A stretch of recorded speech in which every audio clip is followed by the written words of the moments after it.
Good morning, everybody. How's everyone doing? Well, I've got the pleasure of kicking off the App Promotion Summit and hopefully trying to keep you guys awake and engaged in addition to that cup of coffee. So let's dig right into it. Great, so I work for GP Bullhound. We're an investment bank headquartered out of London. We've got 9 offices around the globe. I'm a partner here in our San Francisco office, and I head up a practice that's pretty relevant to you guys called consumer subscription software. And so that is businesses that are charging consumers subscriptions monthly, annually, quarterly, in exchange for services, right? And these are all digital services. And so this is a practice we launched in 2018. It's very near and dear to my heart. If you guys haven't had a chance, we publish a research report every year, usually in September. And it comes out, and it's free available on our website. You can see all the past years out there. And so in addition, we're pretty active. We do quite a few podcasts, like the Revenue CAD podcast. We write articles in TechCrunch. And so just big believers in this consumer subscription software ecosystem. And so throughout the next 10 minutes, I'm going to just kind of walk you guys through what we view from a high level, what this ecosystem looks like. And so quickly jumping into it, so we do not build apps, right? We're an investment bank. We help apps graduate from being a 1-2 person company to graduating to raising venture capital. And then really where we jump in is when they're ready to sell. So you're looking to sell to a strategic company, a private equity firm.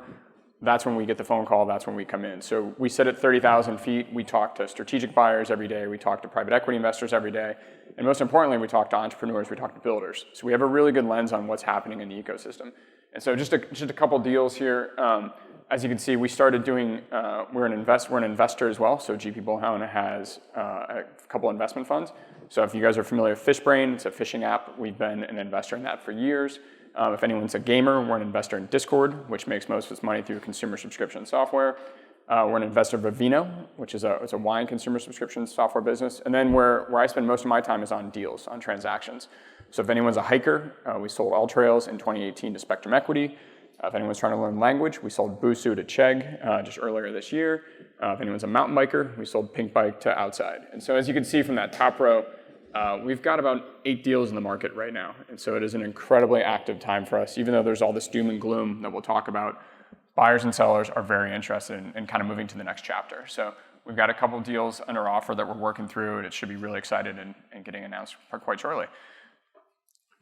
So diving into this, right? Interest rates are rising, there's political strife, there's geopolitical problems, stock market's crashing. But to be honest, we've never been more excited about the consumer subscription software ecosystem than today, right? This is an amazing opportunity to be building in this market. And so as we think about this, right now there's over 5 billion users on the Apple and the Google ecosystems, right? You guys are literally building in the biggest consumer market that has ever existed. eBay, forget about it. Amazon, don't even count it. This is the biggest market out there right now. So you guys are targeting the deepest, most international market that exists. Right? And the best part is this market is getting better every single day, right? So consumers are now saying, hey, it's okay to pay for apps, right? When the App Store first launched, it had to be free, it was low quality, had ads. That is all drastically changing. And so we're very excited about those dynamics because it's really just making a better and more robust ecosystem. So you can't just have users, right? You have to think about, are there businesses there? So right now, there's probably close to 6 million apps across this ecosystem. This is growing by thousands every day. And so there's a host of different quality in here, but the reason this is growing so quickly is because, once again, the consumers that I mentioned are there, and more importantly, we're now using our phones for things every day that we never used them in the past. And so if you think about it, the average US consumer picks up their phone 100 times. All right, the average person uses 10 apps a day, 30 over a week. That is an amazing opportunity to get your business in front of someone on a day-to-day basis, a weekly basis, or just when they're doing their favorite hobby, like going surfing, learning languages. So this is a really interesting opportunity, and this is why we're so excited about it. So one stat that popped out this year, if some of you guys saw this, was that historically a lot of the revenue that came through the App Store was games, right? So single use, you're kind of doing pay to play, you're buying tickets, you're buying coins, you're getting upgrades. That's now changing, right? So right now, subscription revenue is starting to outperform games, and that includes single-time purchases, but subscriptions are making up the majority of this. We expect this to actually accelerate quite a bit. Right, we think gaming revenue will eventually hit a certain peak, but the apps that people are using day to day to enhance their lives will continue to grow, and those will be funded by subscriptions. And so we'll dive into why I think that makes sense. And so as you can see, right, we're talking about $150 billion in spend a year. You can measure this a bunch of different ways if you think about it, how much money Apple's making, how much money the consumers are spending. The important thing to take away is that this is going to be a $1 trillion market very, very soon. And so we get very excited when we think about that potential and then what that means to some of these businesses. And so if you think about it, a lot of you guys think of apps, these are small businesses, right? They're owned by a couple people. That's wrong. These are billion-dollar companies. These are companies that are trading publicly. These are companies that are private.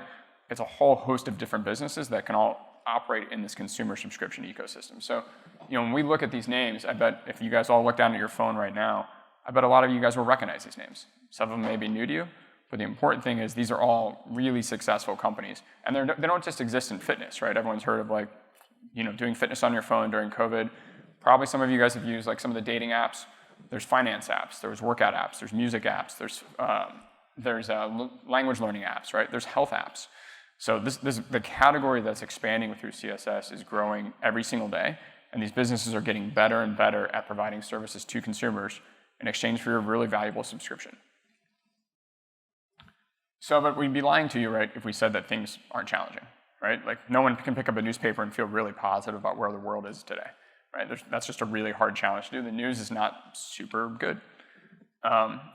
So from you guys' perspective, right, it's really hard to get consumers' attention, right? People are staring at their phones all day, but they generally kind of exist in a few apps, right?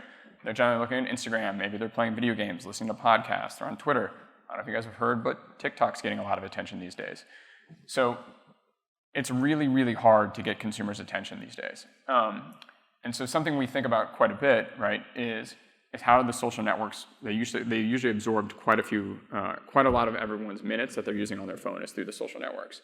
And so so a lot of the apps have been using social networks to acquire customers, right? It's an easy way to segment, target, and find someone who's a perfect fit for your business. That has gotten a lot more challenging, as I'm sure everyone in this room knows, right? Apple Tracking Transparency came out, or Ad Tracking Transparency came out, and that was a really brutal experience for a lot of app developers, right? People were used to putting money on Facebook. They could spend $3, get $7 back, right? Really easy math. That broke, and it broke in a really bad way in October. And so, as you can see here, we actually went through and looked at from the day that iOS 15 came out, right, back in October 2021, these are the performance of some of the major app distributors, major consumer marketers that exist out there. And those aren't very pretty charts. The only thing to note is the only winner out of that whole iOS release was Apple, is the only one that happens to be above the -0 line. And then if you think about that, right, what that did is that really limited some of the app's ability to grow, find new customers, target those customers correctly. That became really, really challenging. And at the same time, right, interest rates started going up, right? There's consumer recession. There's unfortunately a war in Ukraine with Russia.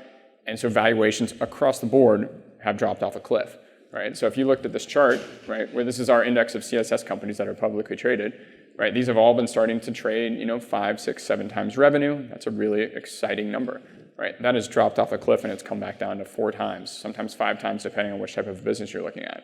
And there's a lot of nuances in here, but overall, valuations have come down. So, why should you guys be excited? And that's what we're here to talk about. So we think the relationship between entrepreneurs and their consumers historically had always been app-driven or ad-driven, right? You had to find a way to sell someone an ad or get them to do a one-time purchase for $2.99, $10.99 through the App Store, and that was it. That was the end of the relationship. That is now changing dramatically. And so what we get really excited about is we look at some of the service providers that are out there, we look at some of the investors that really understand this market, and they are building for consumers today all the time. And so I've never seen more innovative apps. Over the last couple of years, I saw a lot of Me Too apps, copycats, clones. Maybe they tweaked something, changed the color a little bit, and rolled the same thing out there. That is changing drastically. People are coming up with new ideas. They're coming up with new ways to approach consumers and get them excited about using an app. And so one of the examples of this, right, and you guys will hear from a lot of these people later today, like Revenue Cat, Branch. These are companies that are now built to help app developers win, right? They're taking a lot of the stuff off your plate. They're removing some of the work you guys previously had to do, and they're making it API-driven. So this ecosystem of what I would call supporting CAS is getting deeper and deeper. And for you guys, that's extremely exciting because it's going to make your job even better, and you can focus on delivering the content that consumers really want. So people ask all the time, how should I sell my business? What do buyers care about? What's important? And this is kind of going into the evolution context. So when I first started writing these reports back in 2019, we developed this CSS flywheel. And so the way we think about this is every app developer, every consumer subscription software company should think about these 6 categories, and they all drive towards that category at the top, which is that really valuable recurring revenue. And so when we think about it, and you guys, if you're building your apps, if you're out there evaluating apps to invest in or apps to partner with, we think about the first thing is premium content. It's got to be good. It's got to be something worth paying for. It's got to be worth downloading, right? Proprietary data, right? It's got to be something you own, right? It's got to be something the users are putting on the platform and making your experience better. How do you acquire users? If you're going out there and just paying $10 on Facebook for every user, that's a really dicey proposition right now. That's probably not a long-term play. So we're using some organic methods, which we'll talk about here in a second. How do you price your product, right? People don't think about this enough, and I know you guys are going to listen to Purchasely later. This is an extremely important aspect that people just ignore. $19.99, that's something you did in 2018. Why are there multiple tiers? Why aren't you thinking about really what the value is your consumer has, and if you took it away from them, what would they be willing to pay to get it back? So that's a really important question we're asking everyone to think about. Niche user versus like a global TAM, right? Are you trying to build an app for every run in the world like Strava? Or you care about like California succulent plants or fans like Greg, so they're really building a niche focus for plant lovers. And then most importantly, churn and retention. And you guys will hear a lot about that today. I cannot overemphasize that enough.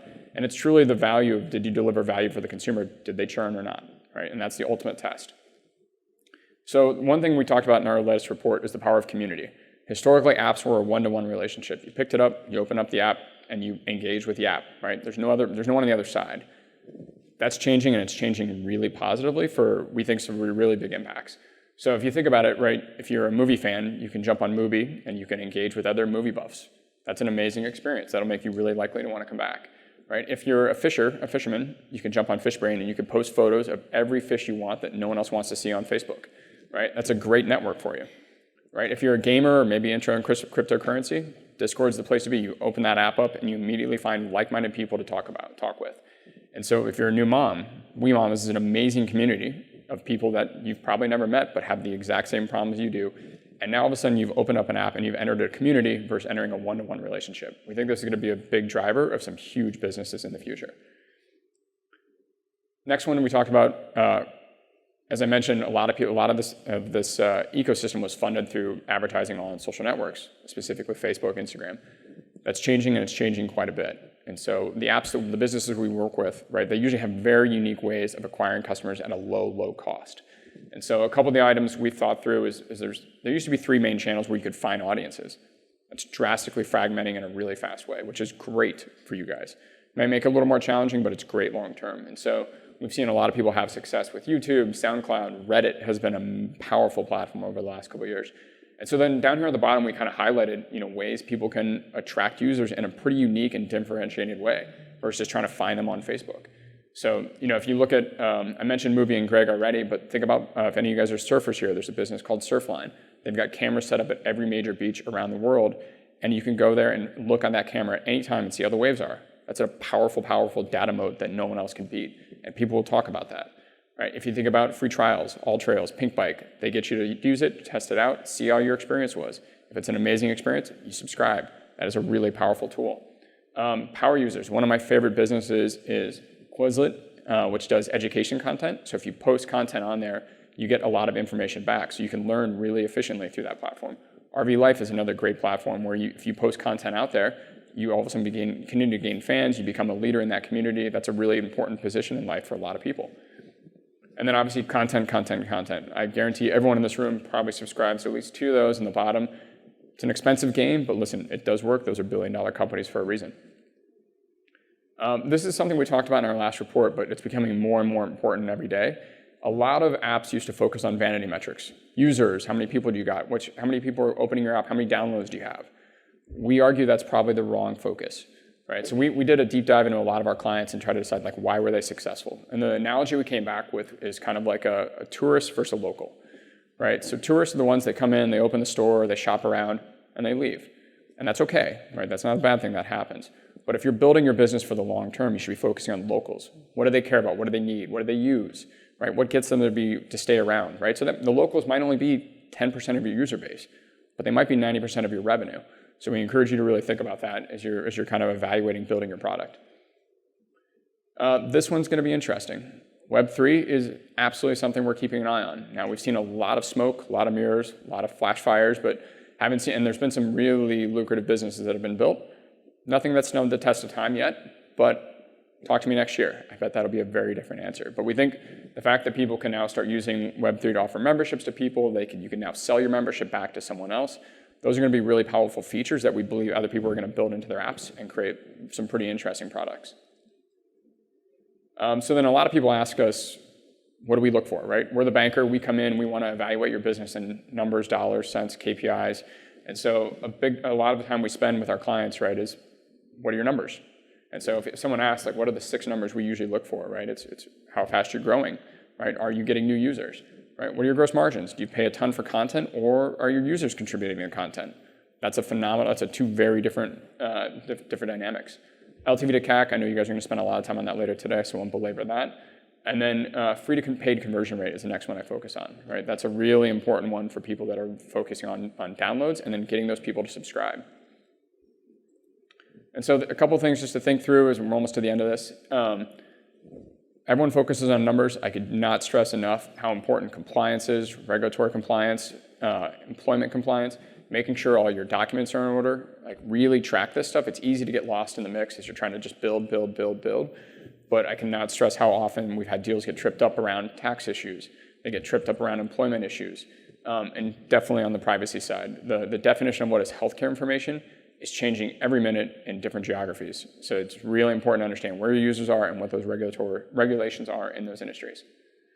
Just a little bit about us. I think I've talked enough. So if you want to download our report, here's the QR code. It's free. We've got all the past ones on there. So feel free to ask questions. My email's up there. I'm pretty active on Twitter, for better or worse. Feel free to reach out. We love talking to entrepreneurs. We love talking to builders. And so if anyone has any questions, we'll be around after this.